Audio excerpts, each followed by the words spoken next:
Hi everyone, welcome back for another process video.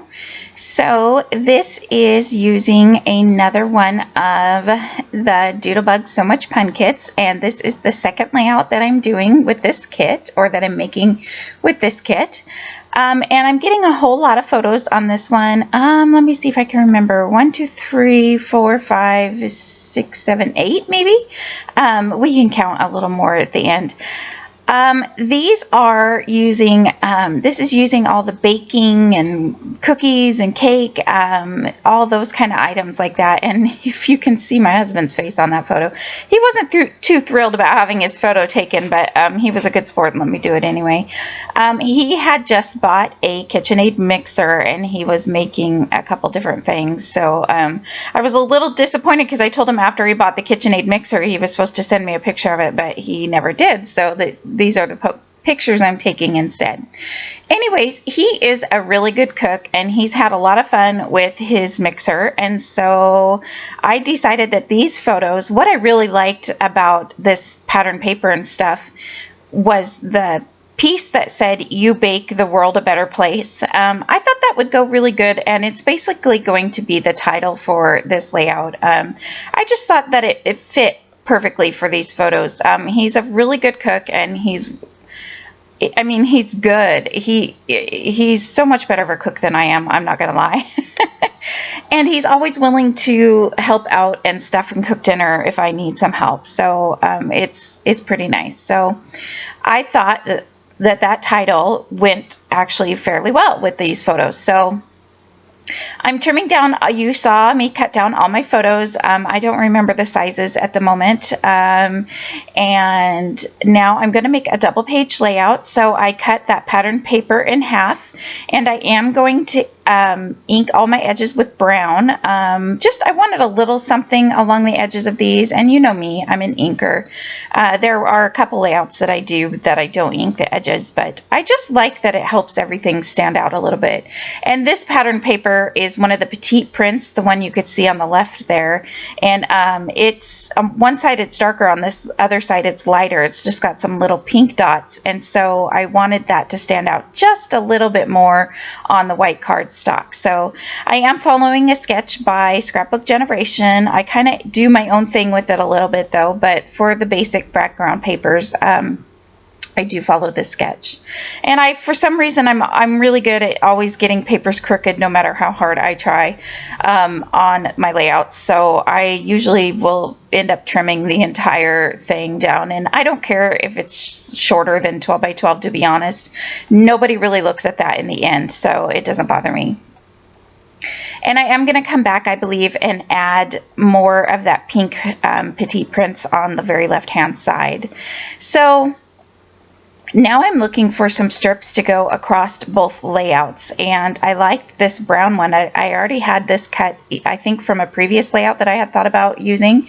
So I was just measuring it on my mat a second ago, and I was thinking about, I'm just trying to basically get it to the same size, or cut another one at the same size, and amazingly enough, I actually did pretty good with cutting it. So here's that pink petite prints that I'm trimming down. You can see that it's much darker on the other side. So now I'm going to ink the edges of these, and I'm also going to ink the edges of the brown. And I thought about in the video showing you that it really does make a difference. Even though I'm inking it with the brown, it really helps, especially since this has like the lighter dots along the edge. It kind of darkens those up, and it really kind of does make a difference on the brown pieces. So now I'm just going to go ahead and glue these papers down, and I purposely cut this one so that it wouldn't reach all the way to the edge. And sorry for my messy hair.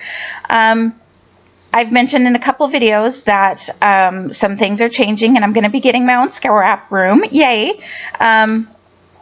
But until then, please forgive my videos if they're wonky. I know that the camera has been a little off for quite a few of the videos. One thing I'm most excited about is I'm hoping that I won't get as much glare. I'll be closer to a more natural light, and so I'm hoping that that will help with some of the glare, which I'm going to apologize because I think, and I didn't notice until the very end, but there's going to be a lot of glare in this video. I didn't notice until the very end. I think it's because I printed these. Did I print these photos with my Canon Selfie? I might have. I can't remember. But on the very left-hand side, during the whole rest of the video, I think there's going to be quite a bit of glare. So I do apologize for that. And like I said, I'm working on it. And in the new craft room, if it's... yeah, there you can see the glare. If there's a lot of glare in the new craft room, then I will definitely change my lighting around. But like I said, because it'll be near some natural light, I'm hoping that that will really help. And I'll also have the bigger light from the bedroom. So what you can see now is I had this border strip and I only had one, and I wanted it to stretch the entire width, or not the entire width of the double pages, but farther than the pictures would go.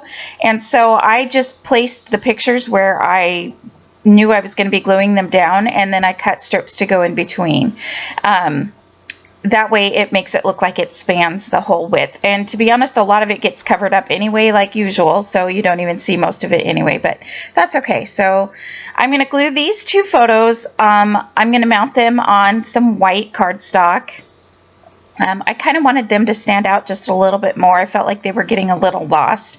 And there's no significance to these two photos. Out of all of them, I probably would have picked two different ones to really make stand out more, but it doesn't matter. I like the way the page turns out, and it's not a significant story in the end anyway. So this was just one of those ones that you scrapbook for, mostly for yourself and just because you feel like it and it's fun. So again, there's the glare on the photos, so I do apologize. And I don't think, actually, after all, I do think that I got these from Shutterfly. I do have a few people asking me where I get my photos printed, and I mostly do my photos from Shutterfly. Excuse me for a second. I have been getting my photos printed from Shutterfly for quite a few years now, and there have been times when their quality wasn't the greatest, but for the most part, I recently got some printed from Costco, actually, which I find... well, Shutterfly, okay, for a while there, Shutterfly there was something wrong with their website. And so every time I would crop my photos, they wouldn't come cropped. But they did reimburse me for it, so that's the nice thing. But when I got them, so I got a few of the same photos printed from Costco just to compare. And I noticed the ones from Costco seemed just slightly clearer, but they were darker. And so I know it just depends. Every day it's different, you know, but for the most part, I'm okay with Shutterfly's. I really like the price I get at Shutterfly. I get it 9 cents a print, so that's a great one for me. And I usually do it when you can get free shipping, and so it'll just come right to my door. It's just really convenient. So and I order 5 by 7 photos at the same time. So those do add up a little bit, but I just like to get some 5 by 7. Usually when I'm printing photos, I just pick any of the photos that I like the most, and those are the ones that I will get at 5 by 7. And so the rest I'll get at 4 by 6. And then for Project Life, or if I have just like a quick kit that I want to do or things like that, then I will print up my photos at home on my selfie. But you know, I can only do 4 by 6 or smaller with those. But I also like that because I can do the smaller ones, and I've been playing with that lately, and you will see in a layout coming up, I did print up a bunch of zoo pictures on really small sizes. I don't even remember the size at the moment, but maybe 2 by 2s. Anyway, so that is my story as to where I get my pictures printed, since I have a lot of people asking. And so I think it just depends, because a lot of, like, I had them printed at Walgreens once, and it was the worst pictures I've ever had in my life. I will never go back there. So, but I've had other people who absolutely love Walgreens. So it really depends. Just try a couple places, and the pictures that you like the most, I'll go with that. So you can see I have made a few clusters around the page. I used that oven piece of ephemera. I love it. He's so cute, and I'm glad to have used it. I didn't actually think I would be able to get him on a page, but I ended up getting him on this page, and I love it. And so there's the title piece that says "You Bake the World a Better Place" and the rolling pin. I added that on some foam tape on the left hand side. And here I'm going through just to see if there was anything else. It didn't seem like I had a whole lot of pieces left for this kit after I did the last page. And so, well, I had a bunch of cookies. Everything was like cookies. So I'm just seeing if there was anything else. And I found this piece that said, I had a wonderful time, you know, like the spice time. And so I thought, you know what, I'm going to add that on here because there's no time pieces on here or none of the ephemera on here. I don't add any of that on here, but it's cooking, all cooking related. So I went ahead and added that on here. And now I'm just choosing these other little pieces to go around, and I'm making a few different clusters. And I'm going to add my journaling, which I will add in a still, you can see in the still shots in the end, but I don't do it on the video. I'm going to type up my strips of journaling, and I'm going to place them to the right of the photos in the top right by where that Schmore sticker is.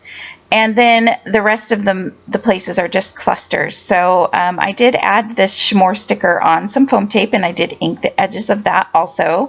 The Schmores, again, don't really go, but whatever it says, the world needs Schmore people like you or something. They're all just really, again, I didn't worry about things being total matchy-matchy. I just went with fun things that went with the story that I liked. And so this this little sticker says roll with it.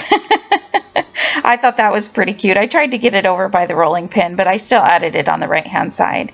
And so in the end, you will see the still shot photos with my journaling. And again, I'm very sorry for the glare on the photos. That was so bad. When I finished, I looked up to turn my camera off and I saw the glare, and this whole time I didn't bother to check my camera at all. So I was like, oh darn it.